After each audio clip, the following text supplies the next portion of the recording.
नमस्कार दोस्तों, हम देख रहे थे रीट परीक्षा से पहले मास्टर क्लास शिक्षा मनोविज्ञान की।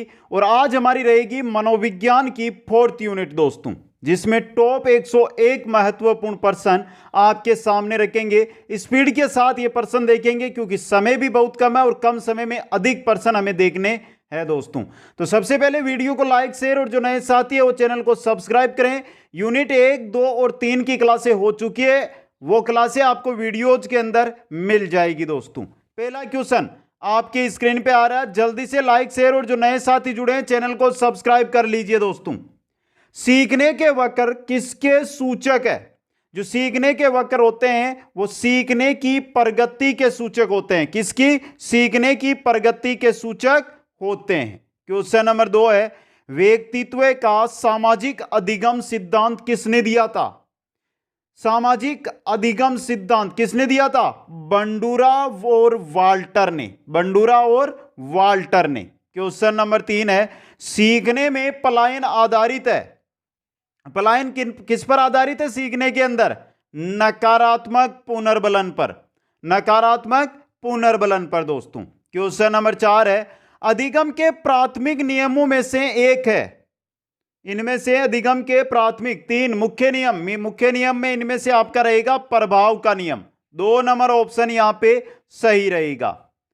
क्वेश्चन नंबर 5 है, जब व्यक्ति की एक परिस्थिति का अधिगम दूसरी परिस्थिति में उसके सीखने तथा निष्पादन को प्रभावित करता है तो उसे कहते हैं, उसे हम क्या कहते हैं? उसको कहते हैं अधिगम अंतरण। क्या कहते हैं? अधिगम अंतरण दोस्तों। क्वेश्चन नंबर 6 है, निम्न में से कौन सीखने के गेस्टाल्ट सिद्धांत से संबंधित है? इनमें से कौन है जो सीखने के गेस्टाल्ट सिद्धांत से संबंधित है? Pavlov, Skinner, Kohler, Thorndike. Kohler है दोस्तों। 4 नंबर ऑप्शन सही रहेगा। क्वेश्चन नंबर 7 है, 7 नंबर क्वेश्चन, भाषा का वह घटक जो ध्वनि की गति के अनुक्रम, संचालन एवं उसकी रचना से संबंधित नियम की चर्चा करता है, उसे क्या कहते हैं? उसे स्वर विज्ञान कहते हैं। क्या कहते हैं? स्वर विज्ञान। क्वेश्चन नंबर 8 है, आंख के रंग को कौन सा कारक प्रभावित करता है? आंख के रंग को कौन सा? आनुवांशिकता प्रभावित करता है। क्वेश्चन नंबर 9 में चलते हैं, मनोवैज्ञानिकों के अनुसार निम्नलिखित में से किस विधि द्वारा मूल प्रवृत्तियों में परिवर्तन लाया जा सकता है? किस विधि के द्वारा? मार्गान्तिकरण के द्वारा। मार्गान्तिकरण के द्वारा दोस्तों। क्वेश्चन नंबर 10 है, निम्नलिखित में से कौन सा भूलने का कारण नहीं है? इनमें से भूलने का कारण है वो कौन सा नहीं है? शिक्षक की योग्यता। ये भूलने का कारण नहीं है, बाकी भूलने के कारण है। क्वेश्चन नंबर 11 है, अधिगम का क्रिया प्रसूत अनुबंधन सिद्धांत द्वारा दिया गया था। किसके द्वारा? स्किनर के द्वारा। किसके द्वारा दिया गया था? स्किनर के द्वारा। क्वेश्चन नंबर 12 है, बंडूरा का कथन है कि बच्चे प्रतिक्रियाएं प्रतिमानीकरण भी कहा जाता है। बच्चे प्रतिक्रियाएं प्रतिमानीकरण द्वारा सीखते हैं, भी कहा जाता है, इसको हटा दो। द्वारा सीखते हैं जिसको भी कहा जा सकता है। क्या कहा जाता है उसको? उसको कहा जाता है निरीक्षणात्मक अधिगम। क्या कहा जाता है? निरीक्षणात्मक अधिगम। क्वेश्चन नंबर 13 है, अधिगम स्थानांतरण के द्वितत्व सिद्धांत के प्रवर्तक थे। अधिगम स्थानांतरण के द्वितत्व जो सिद्धांत है उसके प्रवर्तक थे स्पीयरमैन। कौन थे? स्पीयरमैन दोस्तों। क्वेश्चन नंबर 14 है, परिपक्वता इत्यादि से व्यवहार में उत्पन्न परिवर्तन को भी अधिगम कहा जाता है। नहीं, हां, अनिश्चित, कभी कभी। परिपक्वता इत्यादि से जो व्यवहार में परिवर्तन आता है उसको सीखना या अधिगम नहीं कहते हम। 1 नंबर ऑप्शन सही रहेगा। क्वेश्चन नंबर 15 है, अधिगम में पर्यतन व भूल के सिद्धांत का प्रतिपादन किसने किया था? अधिगम में पर्यतन व भूल के सिद्धांत का प्रतिपादन किसने किया था? थोरनडाइक ने। 3 नंबर ऑप्शन सही रहेगा। क्वेश्चन नंबर 16 है, सीखी हुई बात को स्मरण रखने या पुनः स्मरण करने की असफलता कहलाती है। क्या कहलाती है? विस्मृति। क्या कहलाती है? विस्मृति कहलाती है। क्वेश्चन नंबर 17 है, व्यक्ति में उन मनोशारीरिक अवस्थाओं का गतिशील संगठन जो उसके पर्यावरण के साथ अद्वितीय सामंजस्य निर्धारित करता है, वो क्या कहलाता है दोस्तों? वो क्या कहलाता है? वो व्यक्तित्व, पर्सनैलिटी कहलाता है दोस्तों। क्वेश्चन नंबर 18 है, छात्रों में चोरी करने की आदत को कैसे दूर किया जा सकता है? छात्र चोरी करते, कैसे दूर कर सकते हैं? अच्छे उदाहरण देकर चोरी करने की आदत को दूर कर सकते हैं। क्वेश्चन नंबर 19 है, कर्मायोजित अधिगम का प्रत्यय किसने दिया? अभिकर्मायोजित जो अधिगम है, इसका प्रत्यय किसने दिया था? स्किनर ने दिया था। किसने? स्किनर ने। क्वेश्चन नंबर 20 है, प्राथमिक विद्यालय के कक्ष के संदर्भ में सक्रिय बद्धता का क्या अर्थ है?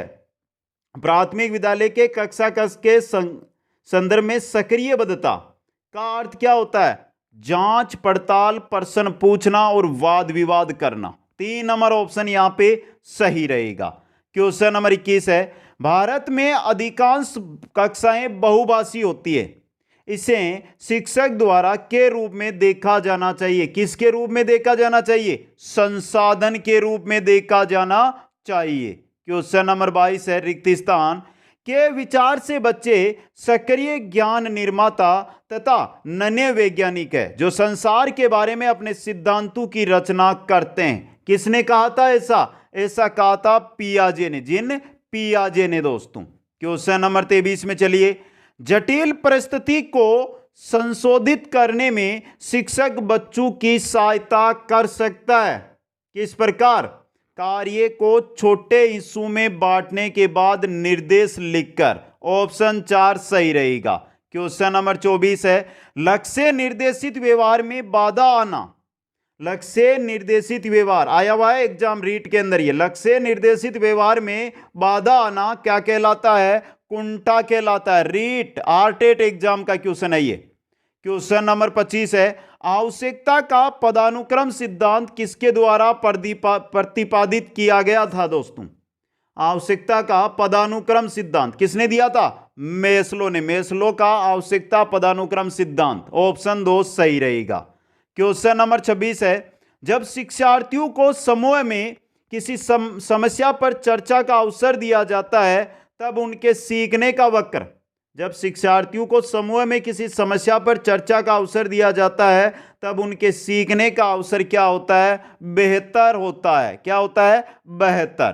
क्वेश्चन नंबर 27, सीखना या अधिगम? अधिगम बोलो या सीखना, क्या है? सीखने वाले के संवेगों से प्रभावित होता है। ऑप्शन 4 सही रहेगा यहां पे। क्वेश्चन नंबर 28 है, निम्न में से कौन सी सामाजिक रूप से वंचित बच्चों की समस्या नहीं है? जो सामाजिक रूप से वंचित है उनकी समस्या, पहली, सीखने के लिए प्रेरणा का अभाव। यह सामाजिक रूप से वंचित की समस्या नहीं होती है मित्रों। ऑप्शन 1 सही रहेगा। बाकी है जैसे सृजनशील को पोषित होने के अवसर नहीं मिलना, रहने के लिए स्वस्थ परिवेश ना मिलना, विद्यालय में पक्षपातपूर्ण वातावरण का सामना करना। क्वेश्चन नंबर 29 है, संकेत अधिगम के अंतर्गत सीखा जाता है किसके द्वारा? पारस्परिक अनुकूलन के द्वारा। पारस्परिक अनुकूलन के द्वारा।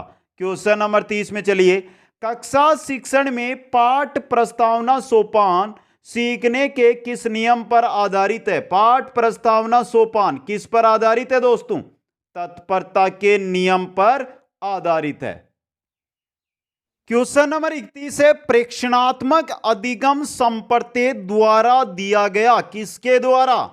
बंडूरा के द्वारा। ऑप्शन 2 सही रहेगा यहां पे। क्वेश्चन नंबर 32 है, अधिगम में ने प्रभाव का नियम दिया। प्रभाव का नियम किसने दिया था? थोरनडाइक ने। 3 मुख्य 5 गौण नियम। क्वेश्चन नंबर 33 है, ध्यान आकर्षित होने में की प्रमुख भूमिका होती है। किसकी प्रमुख भूमिका होती है? उद्दीपन की तीव्रता की। ऑप्शन 1 और इंपॉर्टेंट क्वेश्चन है ये। क्वेश्चन नंबर 34 है, एसओ किसके द्वारा प्रस्तावित किया गया? एसओ किसके द्वारा? किसके द्वारा दोस्तों? गेस्टाल्टवादी मनोवैज्ञानिकों के द्वारा। 4 नंबर ऑप्शन यहां पे सही रहेगा। क्वेश्चन नंबर 35 है, संज्ञान और संवेग के बारे में निम्नलिखित कथनों में से कौन सा कथन है जो सही है? जो सही है वही हम देखेंगे, तो दूसरा सही है आपका। संज्ञान और संवेग परस्पर जुड़े हैं और एक दूसरे को प्रभावित करते हैं दोस्तों। तो ऑप्शन 2 सही रहेगा। क्वेश्चन नंबर 36 में चलिए। कोलिसिस्टोकाइनिन एक हार्मोन है जिसकी सुई दे दी जाए तो इससे प्राणी में क्या बढ़ती है दोस्तों? भूख कम हो जाती है। 3 नंबर ऑप्शन यहां पे सही रहेगा। क्वेश्चन नंबर 37 है। इरोज शब्द संबंधित है, इरोज किससे संबंधित है? जीवन मूल प्रवृत्ति से, जीवन मूल प्रवृत्ति से। क्वेश्चन नंबर 38 है। सशक्त अभिप्रेरणा सीखने का प्रभावशाली घटक है। सशक्त अभिप्रेरणा शीघ्र सिखाता है। क्या करता है? शीघ्र सीखता है इससे व्यक्ति। Question number 39। परिवेश की वस्तु जिसे प्राणी प्राप्त करने का प्रयास करता है, परिवेश की वस्तु जिसे प्राणी प्राप्त करने का प्रयास करता है कही जाती है क्या? प्रेरक। क्या कही जाती है? प्रेरक कही जाती है। क्वेश्चन नंबर 40 है। पियाजे के संज्ञानात्मक विकास सिद्धांत में अमूर्त तर्क एवं परिपक्व नैतिक चिंतन किस अवस्था की विशेषताएं हैं? किस अवस्था की है दोस्तों? औपचारिक संक्रिया अवस्था की। 3 नंबर ऑप्शन सही रहेगा। क्वेश्चन नंबर 41 है। कोई शिक्षिका अपने विद्यार्थियों को अध्ययन करने हेतु आंतरिक रूप से उत्प्रेरित करने के लिए कैसे प्रोत्साहित कर सकती है? कैसे? व्यक्तिगत लक्ष्य निर्धारित करने और उनमें निपुणता पाने में मदद देकर। 2 नंबर ऑप्शन सही रहेगा। क्वेश्चन नंबर 42 है। कार्य को आरंभ करने, जारी रखने और नियमित करने की प्रक्रिया क्या है? प्रेरणा। क्या है मित्रों?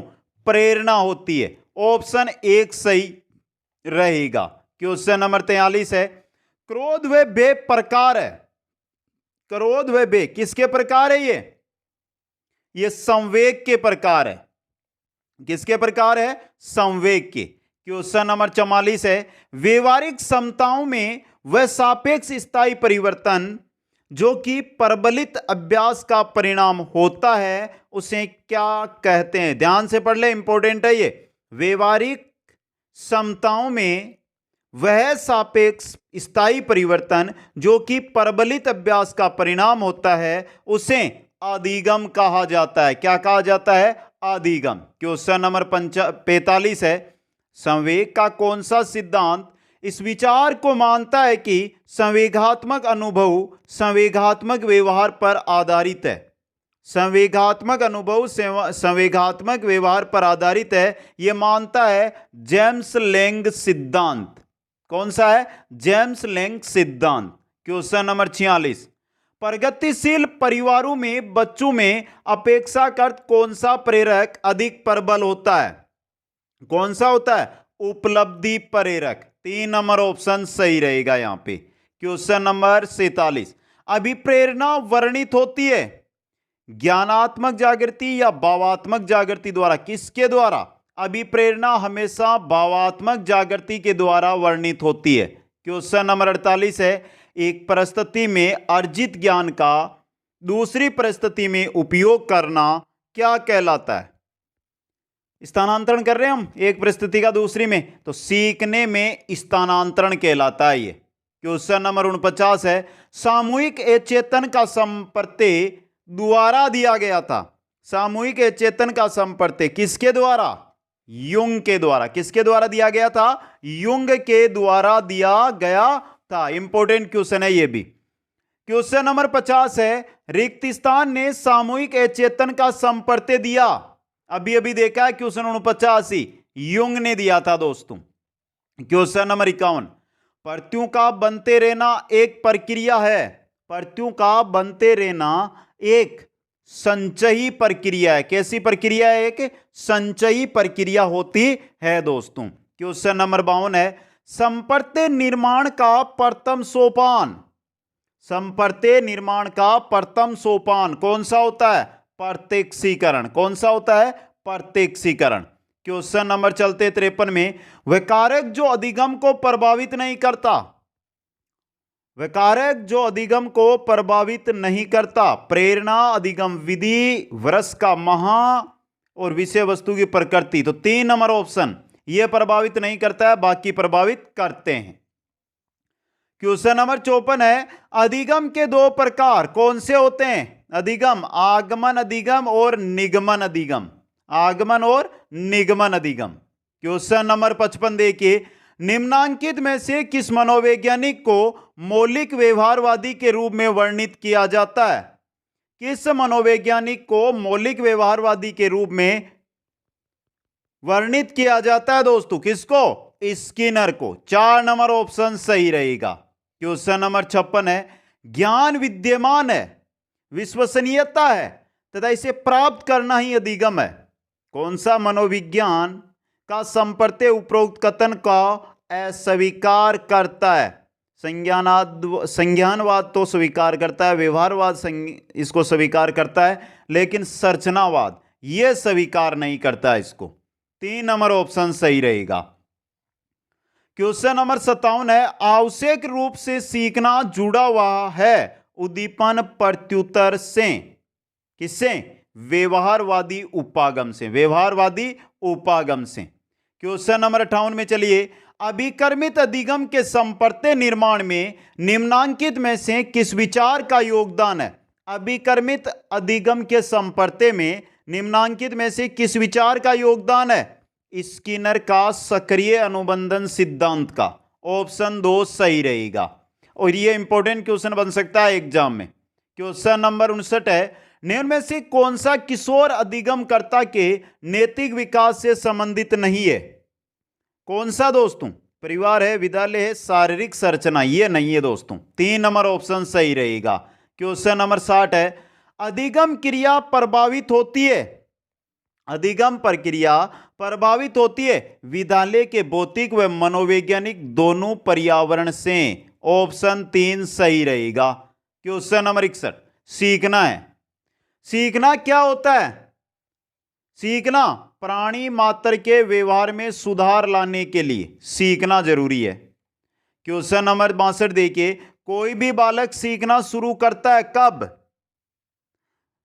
आपने कब सीखना शुरू किया था? जब जन्म लिया था। तो अपने जन्म से ही सीखना शुरू कोई भी प्राणी, कोई भी बालक कर देता है। क्वेश्चन नंबर 63 है, निम्नलिखित में से कौन सा युग्म सही है? पहला है पावलोव उत्सर्जित अनुक्रियाएं, सही है ये। कोलर अंतर्दृष्टि अधिगम, थोर्नडाइक क्रिया प्रसूत साहचर्य, स्किनर अधिगम के नियम। ऑप्शन 2 सही रहेगा यहां पे। क्वेश्चन नंबर 64 है, क्रिया प्रसूत साहचर्य मुख्यतः किसकी भूमिका पर बल देता है? किसकी भूमिका? क्रिया प्रसूत साहचर्य किसकी भूमिका पर बल देता है? पुनर्बलन की भूमिका पर बल देता है। क्वेश्चन नंबर 65 है, रॉबर्ट गेने के अधिगम अनुक्रम सिद्धांत में अधिगम के प्रकार सम्मिलित है। कितने प्रकार? 8 प्रकार सम्मिलित है दोस्तों इसके अंदर। 2 नंबर ऑप्शन सही रहेगा। क्वेश्चन नंबर 66 है, पियाजे द्वारा संज्ञानात्मक संरचना को उल्लेखित करने वाली शब्दावली। संज्ञानात्मक संरचना को उल्लेखित करने वाली शब्दावली स्कीमा है। क्या है? स्कीमा। क्वेश्चन 67 देखिए, थोर्नडाइक के सीखने के नियम के अनुसार गौण नियमों में निम्न में से कौन सा सम्मिलित नहीं है? गौण नियमों में इनमें प्रभाव का नियम मुख्य नियम है, ये गौण नियम नहीं है आपका। 2 नंबर ऑप्शन सही रहेगा। क्वेश्चन नंबर 68 है, निम्न में से कौन सा कारक थोर्नडाइक के अधिगम से सुमेलित नहीं है? तत्परता, अभ्यास, गुणवत्ता, प्रभाव। गुणवत्ता नहीं है दोस्तों। 3 नंबर ऑप्शन यहां पे सही रहेगा। क्वेश्चन नंबर 69 देखिए, पावलोव व स्किनर निम्न में से किससे संबंधित है? पावलोव और स्किनर व्यवहारवादी थे ना ये, तो व्यवहारवाद से संबंधित है ये। क्वेश्चन नंबर 70 देखिए, पियाजे के अनुसार किशोरावस्था में संज्ञानात्मक विकास की कौन सी अवस्था प्रारंभ होती है? किशोरावस्था के अंदर संज्ञानात्मक विकास की कौन सी अवस्था? औपचारिक कार्यात्मक अवस्था। औपचारिक कार्यात्मक अवस्था प्रारंभ होती है। क्वेश्चन नंबर 71 देखिए, निम्न में से कौन सा ब्रूनर के सिद्धांत में नहीं है? निम्न में से कौन सा ब्रूनर के सिद्धांत में नहीं है? नवीन ज्ञान अथवा सूचना का ग्रहण करना है, अर्जित ज्ञान का स्थानांतरण है, ज्ञान की पर्याप्तता की जांच है, ज्ञान की अपर्याप्तता की जांच, ये नहीं है आपका। ऑप्शन 4 यहां पे सही रहेगा। क्वेश्चन नंबर 72 देखिए, निम्नलिखित मनोवैज्ञानिकों के समूह में से कौन सा समूह पूर्ण रूप से संज्ञानात्मक सिद्धांत से संबंधित है? संज्ञानात्मक सिद्धांत से संबंधित कौन सा है वो आपको बताना है। वर्दाइमर, ब्रूनर, बांडुरा, ये तो नहीं है। वर्दाइमर है, कोलर, पियाजे, ये रहा आपका ऑप्शन 2, संज्ञानात्मक सिद्धांत से संबंधित। 2 नंबर ऑप्शन सही रहेगा। क्वेश्चन नंबर 73, निम्न में से संज्ञानात्मक विकास की कौन सी अवस्था का वर्णन ब्रूनर द्वारा नहीं किया गया? इनमें से क्रियात्मक प्रतिनिधान का किया, प्रतिमा प्रतिनिधान का किया, इंद्रिय गतिकाल का नहीं किया। 3 नंबर ऑप्शन यहां पे सही रहेगा। क्वेश्चन नंबर 74 है, निम्नलिखित में से कौन सी अधिगम की विशेषता नहीं है? अधिगम व्यवहार में परिवर्तन है। व्यवहार में परिवर्तन अभ्यास या अनुभूति के फलस्वरूप होता है। व्यवहार में अपेक्षाकृत स्थायी परिवर्तन होता है। व्यवहार में क्षणिक या स्थायी परिवर्तन जो प्रेरणात्मक अवस्था के फलस्वरूप होते हैं उन्हें हम अधिगम नहीं कहते। ऑप्शन 4 यहां पे सही रहेगा आपका। क्वेश्चन नंबर 75, आदत, ऑप्शन 4 देखिए, आदत ज्ञान एवं अभिव्यक्तियों का अर्जन कहलाता है। आदत ज्ञान एवं अभिव्यक्तियों का वर्जन क्या कहलाता है दोस्तों? अधिगम कहलाता है। 3 नंबर ऑप्शन सही रहेगा। क्वेश्चन नंबर 76, निम्नलिखित में से कौन सा प्रकार्य के अनुसार अधिगम का प्रकार नहीं है? प्रकार्य के अनुसार अधिगम का प्रकार देखिए, कल्पनाशील अधिगम ही नहीं है। संज्ञानात्मक, निपुणता द्वारा, अभिव्यक्त्यात्मक, ये तो है। ऑप्शन 1 आपका यहां पे सही रहेगा दोस्तों। क्वेश्चन नंबर 77 है, शिक्षण अधिगम प्रबंधन की संगठन अवस्था का कौन सा तत्व नहीं है? शिक्षण अधिगम प्रबंधन की संगठन अवस्था का तत्व नहीं है। पहला देखिए, कार्य विश्लेषण करना, समुचित शिक्षण युक्तियों का चयन, समुचित संप्रेषण विधियों का चयन, समुचित सर्वे दर्शे सामग्रियों का चयन, ये तो है। ऑप्शन 1 यहां पे सही रहेगा। क्वेश्चन नंबर 78, अधिगम का कौन सा सिद्धांत व्यवहारवाद और समग्रवाद का अनोखा मिश्रण है? कौन सा है? यह आपका चिन्ह पूर्णाकार सिद्धांत है, जो व्यवहारवाद व समग्रवाद है, इसका क्या है? मिश्रण है, अनोखा मिश्रण। क्वेश्चन नंबर 79, निम्नलिखित में से कौन सा लेविन के अधिगम संबंधी क्षेत्र सिद्धांत की मुख्य अवधारणा नहीं है? विभेदीकरण, यही नहीं है आपकी। जीवन दायरा, वेक्टर्स और कर्षण, तलरूप, ये तो है। ऑप्शन 1 यहां पे सही रहेगा। क्वेश्चन नंबर 80 है, निम्न में से कौन सा सहयोगी अधिगम का तत्व नहीं है? सहयोगी अधिगम का तत्व है विषमांग समूह है, समान अवसर है, सामाजिक अंतःक्रिया का अभाव, यह सहयोगी अधिगम का तत्व है नहीं है दोस्तों। 3 नंबर ऑप्शन सही रहेगा। क्वेश्चन नंबर 81, निम्न में से कौन सा अधिगम सिद्धांत नैमित्तिक अनुबंधन कहलाता है? नैमित्तिक अनुबंधन कहलाता है सक्रिय अनुबंधन। कौन सा कहलाता है? सक्रिय अनुबंधन नैमित्तिक अनुबंधन कहलाता है। क्वेश्चन नंबर 82 देखिए, सीखने का प्रकार जिसमें प्रक्रिया का विवेचन किया जाता है, जिसके द्वारा शिक्षार्थी परिकल्पना या सामान्य सिद्धांत प्रस्तुत करता है तथा अनेक प्रकार की जांच को क्रियान्वित करता है, जिससे यह स्पष्ट होता है कि यह सही है या नहीं। इसको हम क्या कहते हैं? इसको हम कहते हैं निगमन अधिगम। क्या कहते हैं? निगमन अधिगम। क्वेश्चन नंबर 83, सीखने की प्रक्रिया के 4 चरण। सीखने की प्रक्रिया के 4 चरण। सीखेंगे जब उद्देश्य होगा तभी। अब उद्देश्य के पीछे हम सीखेंगे तो कोई कार्य करेंगे, क्रिया करेंगे, क्रिया होगी तो उसका मूल्यांकन होगा और फिर होगा अनुगमन। तो उद्देश्य, क्रिया, मूल्यांकन और अनुगमन, ऑप्शन 4, ये 4 चरण होते हैं सीखने की प्रक्रिया, अधिगम की प्रक्रिया के। क्वेश्चन नंबर 84 है, प्रभावशाली अधिगम के आयाम। प्रभावशाली अधिगम के आयाम है संकेत अधिगम है, उत्तेजन अनुक्रिया अधिगम है, श्रृंखला अधिगम है। तो यहां पे आपका सही रहेगा उपरोक्त सभी, ऑप्शन 4 यहां पे। क्वेश्चन नंबर 85 है, आदतें, ज्ञान और अभिव्यक्तियों को अर्जित करने की प्रक्रिया ही सीखना है। यह कथन किसका है? यह कथन है क्रो और करो का, क्रो एंड करो का दोस्तों। क्वेश्चन नंबर 86, निम्न में से कौन सा सीखने की प्रक्रिया का परिणाम नहीं है? अभिव्यक्ति, संकल्पना, ज्ञान, परिपक्वता, यह नहीं है सीखने की प्रक्रिया का परिणाम। अभिव्यक्ति, संकल्पना और ज्ञान, ये तो है दोस्तों। आगे चलिए नेक्स्ट क्वेश्चन की ओर चले हम। तो क्वेश्चन आ रहा है 87, संकेत अधिगम के अंतर्गत सीखा जाता है। संकेत अधिगम के अंदर किसके द्वारा? पारंपरिक अनुकूलन के द्वारा। ऑप्शन 1 सही रहेगा। क्वेश्चन नंबर 88 है, अधिगम एक प्रक्रिया है, अधिगम एक प्रक्रिया है अनुभव द्वारा अर्थ निर्माण की, अनुभव द्वारा अर्थ निर्माण की प्रक्रिया है ये। क्वेश्चन नंबर 89, अधिगम के कौन से सिद्धांत में अध्यापक सुविधा प्रदाता की भूमिका निभाते हैं? अधिगम के कौन से सिद्धांत में अध्यापक है जो सुविधा प्रदाता की भूमिका निभाते हैं? कौन से में? निर्मितिवाद सिद्धांत के अंदर। 2 नंबर ऑप्शन सही रहेगा। क्वेश्चन नंबर 90 देखिए, निम्न में से कौन सा युग्म सही है? अधिगम के प्रकार कॉलर पहला है, गलत है। अनुभवजन्य अधिगम कार्ल्स रोजर्स ने बताया था। ये अनुभवजन्य अधिगम किसने बताया था? कार्ल्स रोजर ने। 2 नंबर ऑप्शन सही रहेगा। क्वेश्चन नंबर 91, सर्वे दर्शे सामग्री क्या करती है? अवबोध में सुविधा प्रदान, अधिगमकर्ता के प्रत्यक्षीकरण को विकसित करने में सहायता, अधिगमकर्ता की धारण शक्ति को बढ़ाती है। उपरोक्त सभी कार्य सर्वेदर्शे सामग्री के है।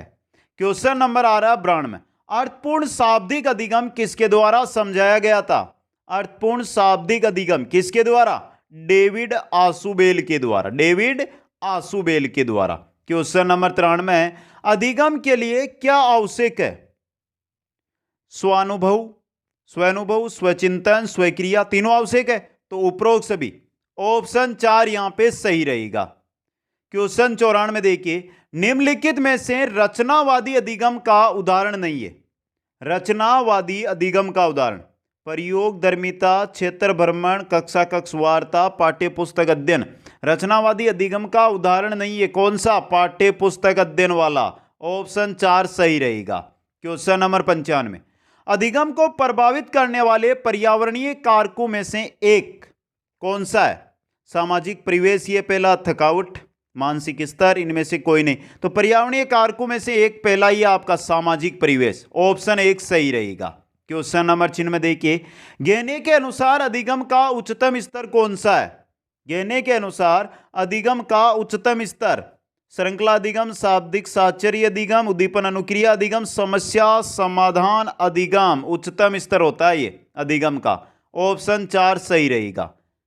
क्वेश्चन नंबर 97, प्रशिक्षण एवं अभ्यास संबंधित है। प्रशिक्षण एवं अभ्यास किससे? व्यवहारवाद से संबंधित है प्रशिक्षण और अभ्यास दोस्तों। क्वेश्चन नंबर 98 है, निम्नांकित में से किसको अधिगम सिद्धांतों पर अग्रणी कार्य के लिए नोबेल पुरस्कार दिया गया था? किसको मिला था? पावलोव को। तो इवान पावलोव को। ऑप्शन 4 सही रहेगा। क्वेश्चन 99 देखिए, अधिगम प्रतिपल का तात्पर्य? अधिगम प्रतिपल क्या है मित्रों? अधिगम प्रतिपल बालक के व्यवहार में होने वाला परिवर्तन ही क्या है? अधिगम प्रतिपल है। क्वेश्चन नंबर 100 देखिए, अधिगम के संपर्त्य निर्माण एवं समस्या समाधान जैसे घटक प्रतिपादित किए गए किसके द्वारा? संज्ञानात्मकवादी जो मनोवैज्ञानिक है उनके द्वारा।